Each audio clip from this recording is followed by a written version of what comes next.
Hi. The film I will be talking about today is Lolita. This film was released in 1962 and was directed by Stanley Kubrick. It stars Sue Lyon, James Mason, Shelley and Peter Sellers. This is one of those films that if it was released today, there would probably be rioting in the streets.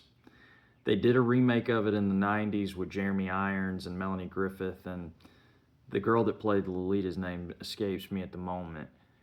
But to try to do a film like this during a time where having a hot take opinion about something is everything, and social media, and I'm sure we all remember the Sydney Sweeney I Have Good Genes campaign. Well, I'd love to see how a film like this would be received in today's climate. To even think that this was released in 1962, a few years after the Eisenhower presidency, when on Mary Tyler Moore, they're sleeping in separate beds. This is one of those kind of mind-boggling things. And this film is about a man who falls in love with, but certainly becomes obsessed with this young girl who's 14 years old. This man who's like a professor, a man of letters, a distinguished, accomplished man, is reduced to like a young 12-year-old boy who's full of hormones and has no common sense when he sees this girl. This film is set in Ohio. He's going in as someone just looking, he's going to be a boarder. He's got this opportunity coming. James Mason plays the protagonist, Humbert. And he is getting ready to go teach at Beardsley College in New Hampshire. But before, he just needs a place to stay in Ohio and kind of take care of some things. And a friend recommended this person, and she has a room for rent. He's just gonna go check it out. And as he gets there, we then meet the character played Lolita's mother, played by Shelley Winters. And my only real knowledge of Shelley Winters early on was as Roseanne's grandmother on the show Roseanne. And I didn't realize as a kid watching that this was this distinguished actress who had this enormous, amazing career. She gives such a good comedic performance. Your heart breaks for this character, and at the same time, she can get under your skin because she's the quintessential dullard. She lacks all sophistication. She picks up on she's very dense. She is relentless in her pursuit of this Humbert, who wants to be one of her boarders. Is she showing him around and trying to sell him on the idea? And she mentions that they had another boarder, Claire Quilty, who's this playwright, and how he had adjusted it. And she's like showing him the different things. And this house could not be more generic, more middle America. And, she's trying to, convince him that this is the Taj Mahal. She has a picture of her late husband up on the wall. And she's just doing everything to try to reel him in. And he is very underwhelmed by everything he's been shown up to this point. And then finally, as they're walking out, she takes him out in the yard.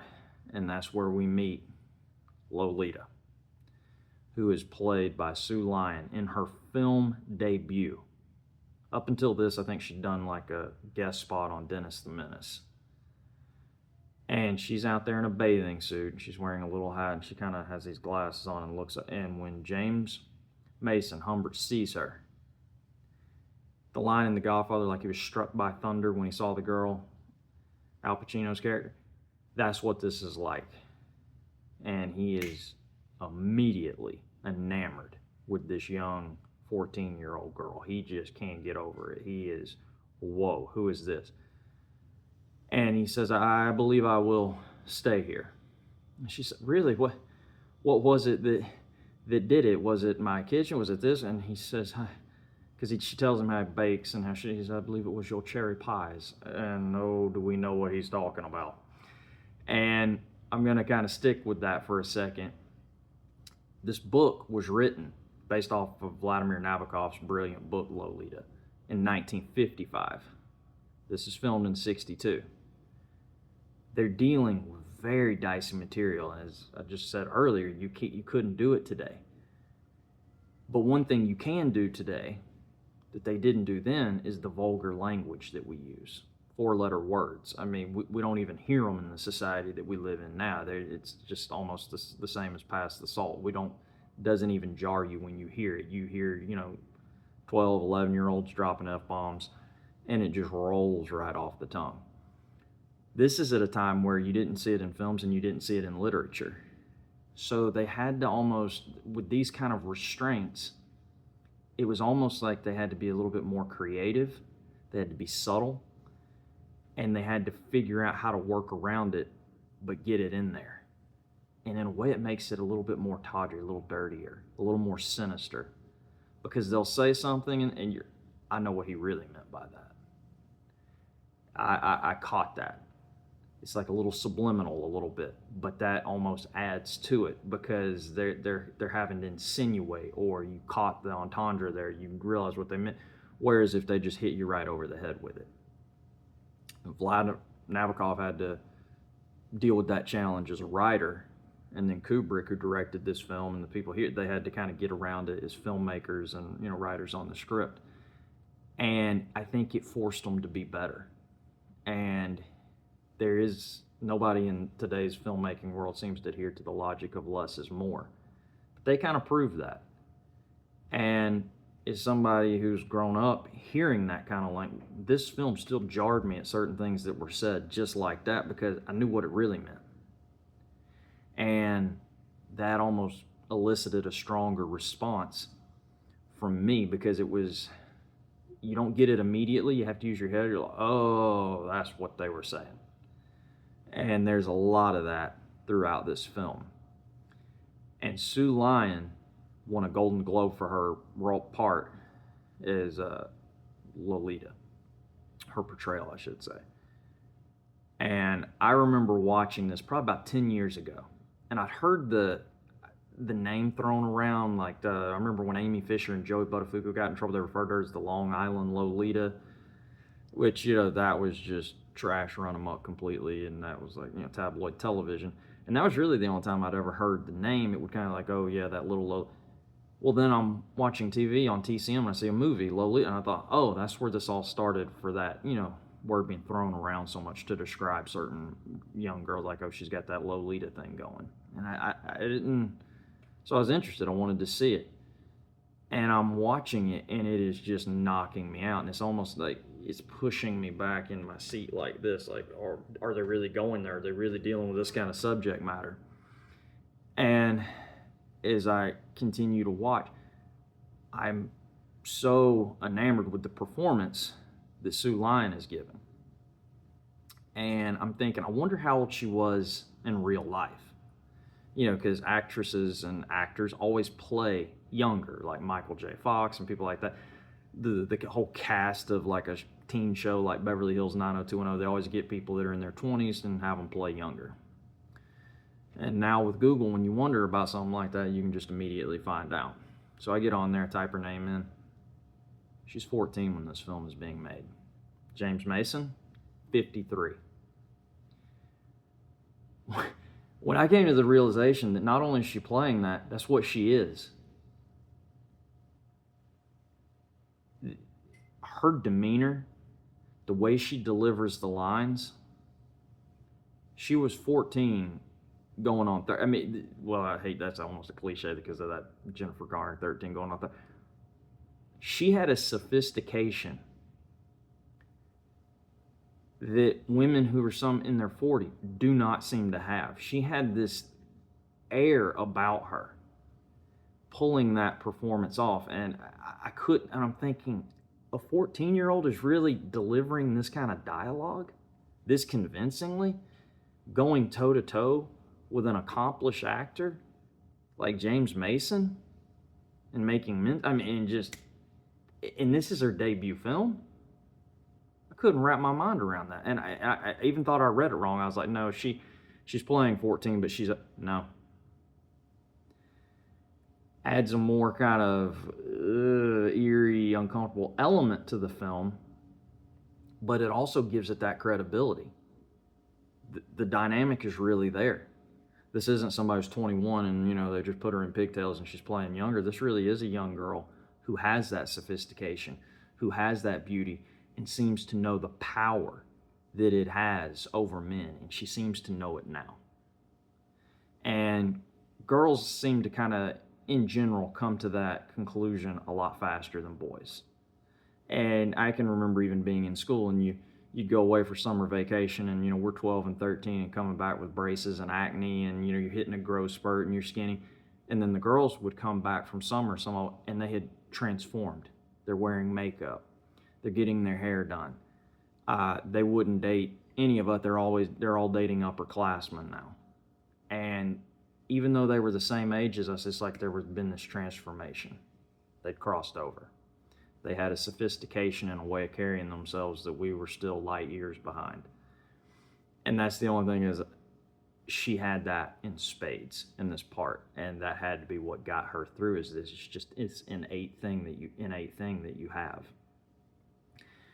And watching the scenes with her and James Mason, and you get the feeling that she knows it and she likes it. And Kubrick does a good job at teasing us with these scenes. And then to complicate matters, Shelley Winters, Lolita's mother, is lusting after this guy. She thinks that she's found her husband. And he could not be more repulsed by her. Not interested at all. She's relentless. She's undeterred. She does not care. She's got to get her hooks in this guy. Watching him evade the mother, clamoring for any time he can get with the daughter. It's funny, and it's all in one as you watch it. And Shelley Winters gives such a good comedic performance. She is so on point for this. And she's just a neurotic mess throughout the entire thing.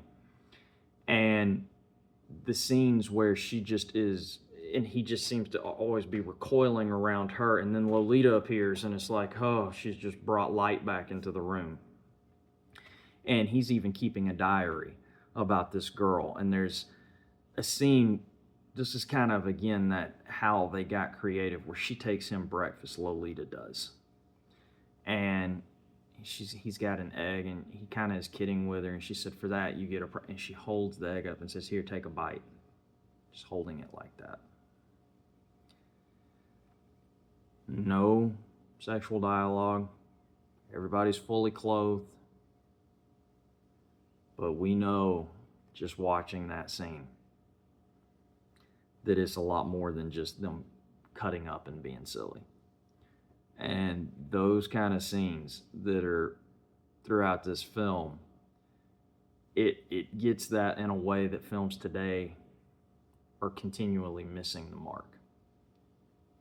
And as the film progresses, the mother is at her wit's end with her daughter, and she says, I'm sending her off to camp, and that's what I'm going to do. And he is crestfallen, like, what? That's the only reason I'm here. And right before she's about to go off to camp, she runs upstairs and gives him a hug and a kiss on the cheek, and we know he is melting inside. And then as she goes to leave, I believe it's the house that says here, the mom, Charlotte, wanted me to give you this letter. So she takes it, and she looks at it, he takes the letter, and he reads it, and the mother has confessed her love to him, Shelley Winters. And says, if you don't feel it for me, please don't be there when I get back. If you're back when I get there, I take that as a sign that, we can get married. And so she cannot read anything. She doesn't read people. She doesn't read the room. And subtlety's lost on her because she's as subtle as a brick through a window. And he kind of laughs, but this will get him in. He'll do his time. He's going to go ahead and marry her and just wait for Lolita to get back from camp. And they're kind of getting along, and then the strain with her not being there. She's starting to see how ambivalent he is towards her, all this stuff. And then one day when she's going to she discovers his diary and sees the things that he's been writing, finds out why he's staying, what his real motivations were. And she ends up running outside. She gets hit by a car. She passes away. The neighbors all think that, their hearts go out to this guy, whereas he feels like, wow, I must have had a 4-leaf clover in my pocket. I've been, delivered, got her out of my hair. And they can't understand that. They think maybe it's suicidal ideation, maybe it's this, maybe it's that. Well, he's getting what he always wanted. He then goes and gets Lolita out of the camp and doesn't immediately tell her. And the road trip where she says, you haven't even spoken to me at all. Again, she says something along the lines of, you don't care about me anymore or something. She said, you haven't even told me you love me yet. Or something. And Kubrick does a great job of it cutting, and he just floors it in the car. And then there's a very funny, awkward scene with them at a hotel, and, about the cot and the things like that. But before they even get to that, when she's on the bed and she's got her fist under her chin like this, she's got her legs crossed behind her, and she says something. She takes her foot, and the way that she kicks her heels off.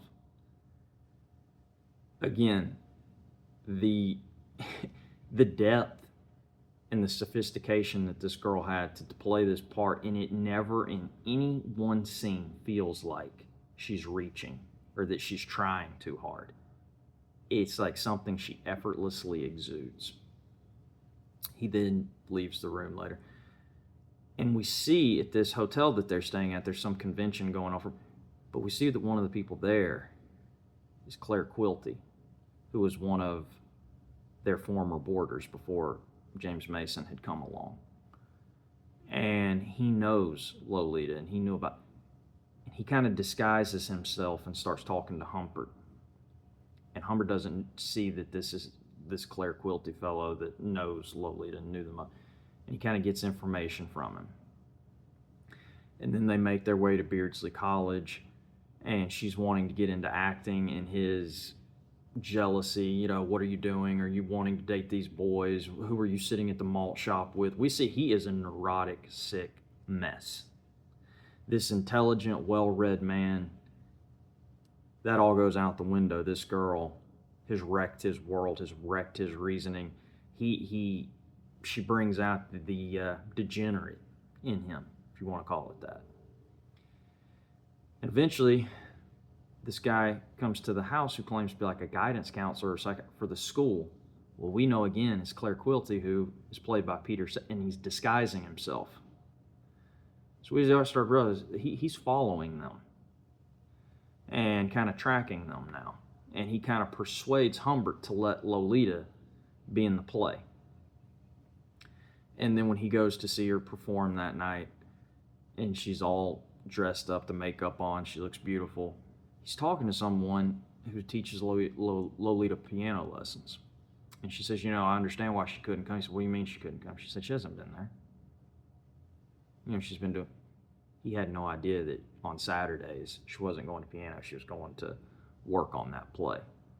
And he confronts her about this because in his mind, what she's doing, she must have, one of her co-stars, one of those young boys that he can't compete with. He can't compete with youth. He can't be 15 or 16 again. And so they leave. He's going to take her off, and she kind of takes ill. And he notices when they're driving, there seems to be somebody following them. He can't figure it. At a certain point, they check into a hospital. He leaves. He comes back, and they said, she's gone. She left with her uncle. What? Yeah, she left. He doesn't understand what has happened. We know Claire Quilty came to get her. And then years go by, and he gets a letter from her one day asking for money and explaining. We see the typewriter going that she's pregnant and she's met a good guy and they're going to need some help getting started in their life. And he shows up at her doorstep. And they have her, at this point, she's supposed to have aged, and she's wearing glasses and she's walking around. She looks like somebody, the way she carries herself for a 14-year-old, she pulls off being a woman in her 20s getting ready to give birth. I remember the first time, as I said, when I watched this, my mother had come out. I was at their house when this movie was on. And she looks, and I said, would you believe this? Somebody, and she said, no, she must have played. I said, no, she's 14.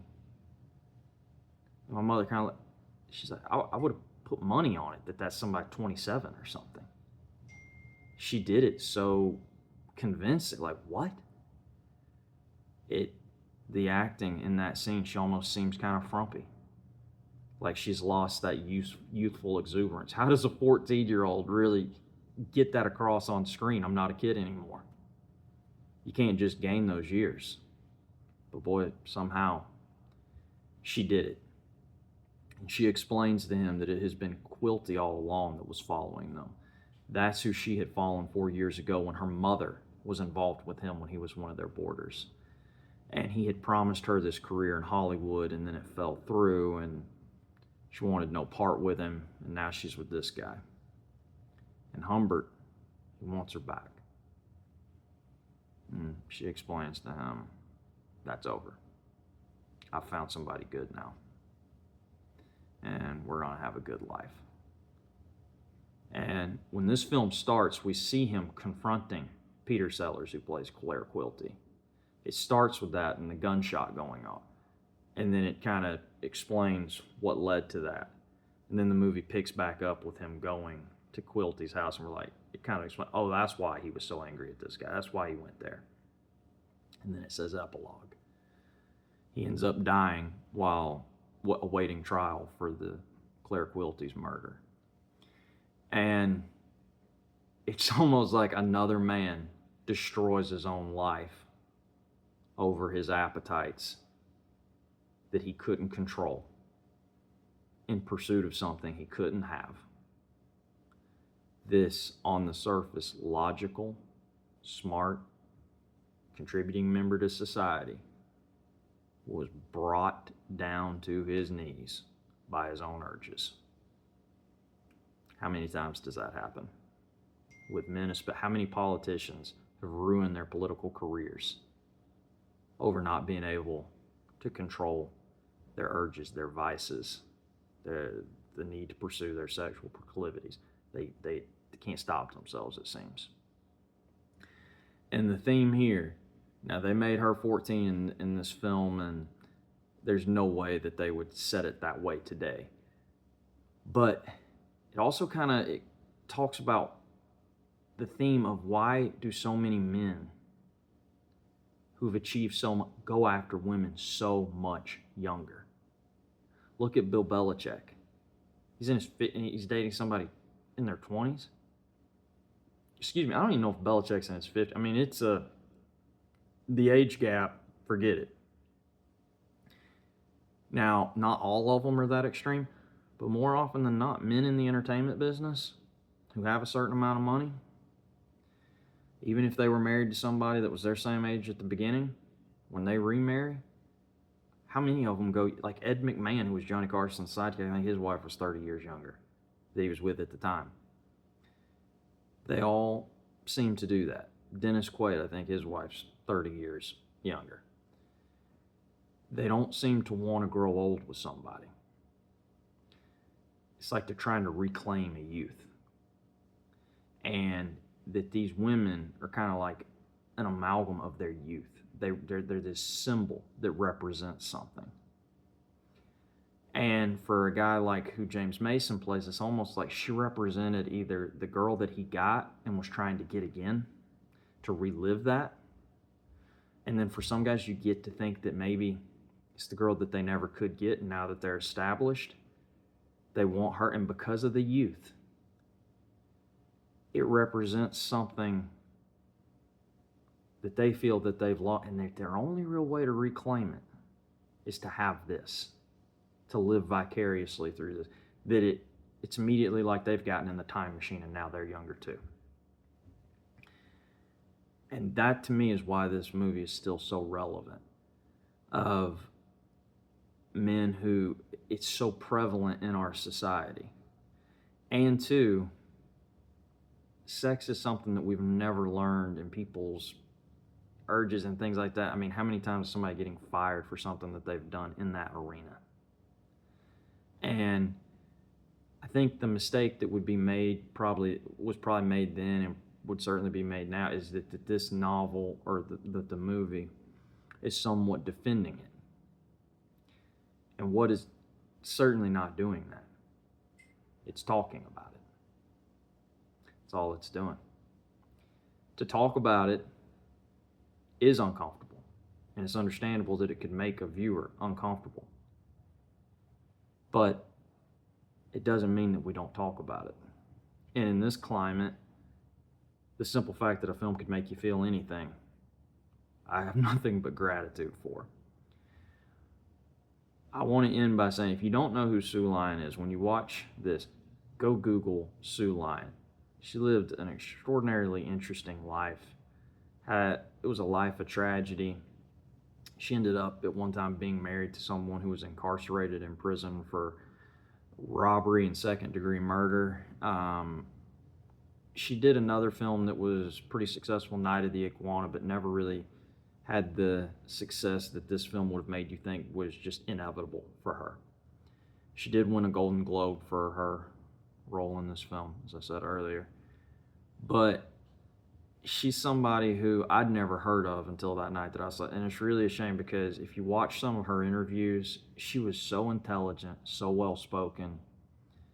And we as viewers really missed out by not having more of a catalog of her work to go back and look through. Because anybody that was capable of giving a performance of the stature that she gave in this one, you can't help but be sad that we don't have more. And as sad as that is, we're still grateful that we do have this one. Until next time, thanks.